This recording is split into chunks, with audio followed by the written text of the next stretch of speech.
El corazón delator. Edgar Allan Poe. Es cierto, siempre he sido nervioso, muy nervioso, terriblemente nervioso. Pero ¿por qué afirman ustedes que estoy loco? La enfermedad había agudizado mis sentidos en vez de destruirlos o embotarlos, y mi oído era el más agudo de todos. Oía todo lo que puede oírse en la tierra y en el cielo. Muchas cosas oí en el infierno. ¿Cómo puedo estar loco entonces? Escuchen y observen con cuánta cordura, con cuánta tranquilidad les cuento mi historia. Me es imposible decir cómo aquella idea me entró en la cabeza por primera vez, pero una vez concebida, me acosó día y noche. Yo no perseguía ningún propósito, ni tampoco estaba colérico. Quería mucho al viejo.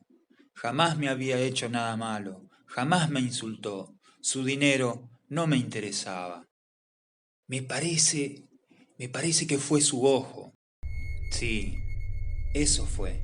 Tenía un ojo semejante al de un buitre, un ojo celeste y velado por una tela. Cada vez que lo clavaba en mí se me helaba la sangre.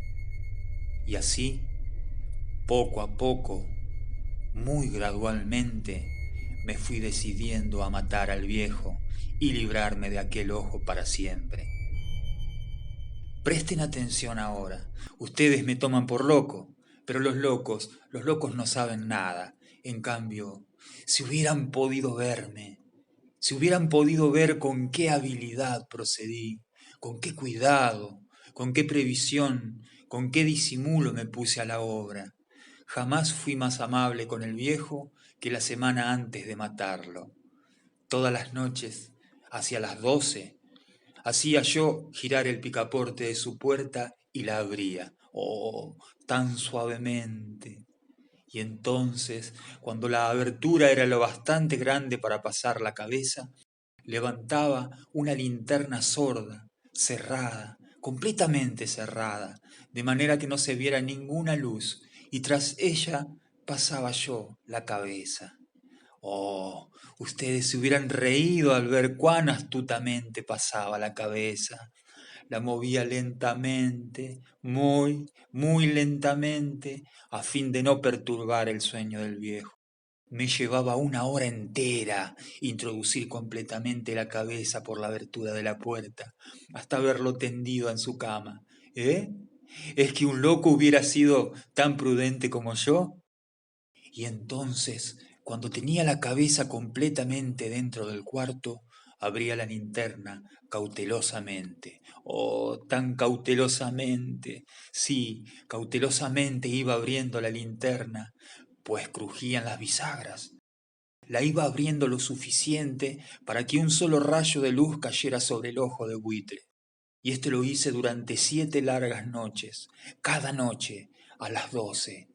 Pero siempre encontré el ojo cerrado, y por eso me era imposible cumplir mi obra, porque no era el viejo quien me irritaba, sino el mal de ojo. Y por la mañana, apenas iniciado el día, entraba sin miedo en su habitación y le hablaba resueltamente, llamándole por su nombre, con voz cordial, y preguntándole cómo había pasado la noche. Ya ven ustedes que tendría que haber sido un viejo muy astuto para sospechar que todas las noches, justamente a las 12, iba yo a mirarlo mientras él dormía.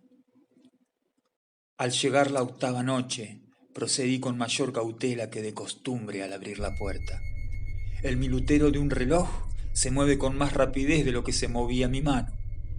Jamás antes de aquella noche había sentido el alcance de mis facultades, de mi sagacidad.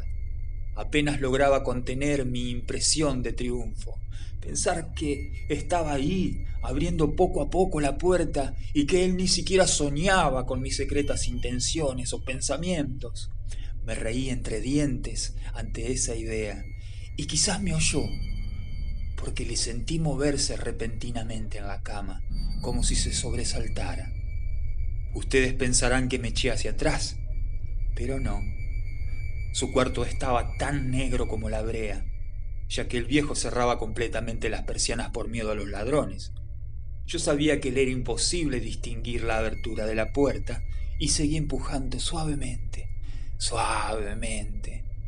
Había ya pasado la cabeza y me disponía a abrir la linterna cuando mi pulgar resbaló en el cierre metálico y el viejo se enderezó en el lecho gritando: «¿Quién está ahí?». Permanecí inmóvil, sin decir palabra. Durante una hora entera no moví un solo músculo, y en todo ese tiempo no oí que volviera a tenderse en la cama. Seguía sentado, escuchando, tal como yo lo había hecho noche tras noche, mientras escuchaba en la pared los taladros cuyo sonido anuncia la muerte. Oí de pronto un leve quejido, y supe que era el quejido que nace del terror. No expresaba dolor o pena, oh no, era el ahogado sonido que brota del fondo del alma cuando el espanto la sobrecoge. Bien conocía yo ese sonido. Muchas noches, justamente a las 12, cuando el mundo entero dormía, surgió en mi pecho, ahondando con su espantoso eco los terrores que me enloquecían. Repito que lo conocía bien. Comprendí lo que estaba sintiendo el viejo y le tuve lástima, aunque me reía en el fondo de mi corazón. Comprendí que había estado despierto desde el primer leve ruido cuando se movió en la cama. Había tratado de decirse que aquel ruido no era nada, pero sin conseguirlo. Pensaba, no es más que el viento en la chimenea o un grillo que chirrió una sola vez. Sí, había tratado de darse ánimo con esas suposiciones, pero todo era en vano. Todo era en vano, porque la muerte se había aproximado a él, deslizándose furtiva y envolvía ya a su víctima. Y la fúnebre influencia de aquella sombra imperceptible era la que le movía a sentir, aunque no podía verla ni oírla, a sentir la presencia de mi cabeza dentro de la habitación. Después de haber esperado largo tiempo, con toda paciencia, sin oír que volviera a acostarse, resolví abrir una pequeñísima ranura en la linterna. Así lo hice. No pueden imaginarse ustedes con qué inmenso cuidado, hasta que un fino rayo de luz, semejante al hilo de la araña, brotó de la ranura y cayó de lleno sobre el ojo de buitre. Estaba abierto de par en par, y yo empecé a enfurecerme mientras le miraba. Le vi con toda claridad, de un azul apagado y con aquella horrible tela que me lava hasta el tuétano. Pero no podía ver nada de la cara o del cuerpo del viejo, pues como movido por un instinto, había orientado el haz de luz exactamente hacia el punto maldito. ¿No les he dicho ya que lo que toman erradamente por locura es solamente una excesiva agudeza de los sentidos? En aquel momento llegó a mis oídos un resonar apagado y presuroso, como el que podría ser un reloj envuelto en algodón. Aquel sonido también me era familiar. Era el latir del corazón del viejo. Aumentó aún más mi furia, tal como el redoblar de un tambor estimula el coraje de un soldado. Pero incluso entonces me contuve y seguí callado. Apenas si respiraba. Sostenía la linterna de modo que no se moviera, tratando de mantener con toda la firmeza posible el haz de luz sobre el ojo. Entretanto, el infernal latir del corazón iba en aumento, se hacía cada vez más rápido, cada vez más fuerte, momento a momento. El espanto del viejo tenía que ser terrible, cada vez más fuerte, más fuerte. ¿Me siguen ustedes con la atención? Les he dicho que soy nervioso, sí, lo soy.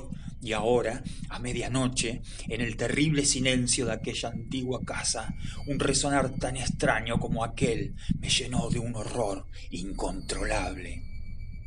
Sin embargo, me contuve todavía algunos minutos y permanecí inmóvil. Pero el latido crecía cada vez más fuerte, más fuerte. Me pareció que aquel corazón iba a estallar y una nueva ansiedad se apoderó de mí. ¿Algún vecino podía escuchar aquel sonido? La hora del viejo había sonado. Lanzando un alarido, abrí del todo la linterna y me precipité en la habitación. El viejo clamó una vez, nada más que una vez. Me bastó un segundo para arrojarle al suelo y echarle encima el pesado colchón. Sonreí alegremente al ver lo fácil que me había resultado todo, pero durante varios minutos el corazón siguió latiendo con un sonido ahogado. Claro que no me preocupaba, pues nadie podría escucharlo a través de las paredes. Cesó por fin de latir. El viejo había muerto. Levanté el colchón y examiné el cadáver. Sí, estaba muerto, completamente muerto. Apoyé la mano sobre el corazón y la mantuve así largo tiempo. No se sentía el menor latido. El viejo estaba bien muerto. Su ojo no volvería a molestarme. Si ustedes continúan tomándome por loco, dejarán de hacerlo cuando les describa las astutas precauciones que adopté para esconder el cadáver. La noche avanzaba mientras yo cumplía mi trabajo con rapidez, pero en silencio. Ante todo, descuarticé el cadáver, le corté la cabeza, brazos y piernas. Levanté luego 3 planchas del piso de la habitación y escondí los restos en el hueco. Volví a colocar los tablones con tanta habilidad que ningún ojo humano, ni siquiera el suyo, hubiera podido advertir la menor diferencia. No había nada que lavar, ninguna mancha, ningún rastro de sangre. Yo era demasiado precavido para eso. Una cuba había recogido todo. Cuando hube terminado mi tarea, eran las 4 de la madrugada, pero seguía tan oscuro como a medianoche. En momentos en que se oían las campanadas de la hora, golpearon a la puerta de la calle. Acudí a abrir con toda tranquilidad, pues ¿qué podía temer ahora? Hallé a 3 caballeros que se presentaron muy civilmente como oficiales de policía. Durante la noche, un vecino había escuchado un alarido, por lo cual se sospechaba la posibilidad de algún atentado. Al recibir este informe en el puesto de policía, habían comisionado a los 3 agentes para que registraran el lugar. Sonreí, pues, ¿qué tenía que temer? Di la bienvenida a los oficiales y les expliqué que yo había lanzado aquel grito durante una pesadilla. Les hice saber que el viejo se había ausentado a la campaña. Llevé a los visitantes a recorrer la casa y los invité a que revisaran bien. Finalmente, acabé conduciéndolos a la habitación del muerto. Les mostré sus caudales intactos y cómo cada cosa se hallaba en su lugar. En el entusiasmo de mis confidencias, traje sillas a la habitación y pedí a los 3 caballeros que descansaran allí de su fatiga, mientras yo mismo, con la audacia de mi perfecto triunfo, colocaba mi silla en el exacto punto bajo el cual reposaba el cadáver de mi víctima. Los oficiales se sentían satisfechos. Mis modales los habían convencido. Por mi parte, me hallaba perfectamente cómodo. Se sentaron y hablaron de cosas comunes mientras yo les contestaba con animación. Mas, al cabo de un rato, empecé a notar que me ponía pálido y deseé que se marcharan. Me dolía la cabeza y creía percibir un zumbido en los oídos, pero los policías continuaban sentados y charlando. El zumbido se hizo más intenso, seguía resonando y era cada vez más intenso. Hablé en voz muy alta para librarme de esa sensación, pero continuaba lo mismo y se iba haciendo cada vez más clara, hasta que al fin me di cuenta de que aquel sonido no se producía dentro de mis oídos. Sin dudas, debí de ponerme muy pálido, pero seguía hablando con creciente soltura y levantando mucho la voz. Empero el sonido aumentaba. ¿Qué podía hacer yo? Era un resonar apagado y presuroso, un sonido como el que podría ser un reloj envuelto en algodón. Yo jadeaba tratando de recobrar el aliento, y sin embargo los policías no habían oído nada.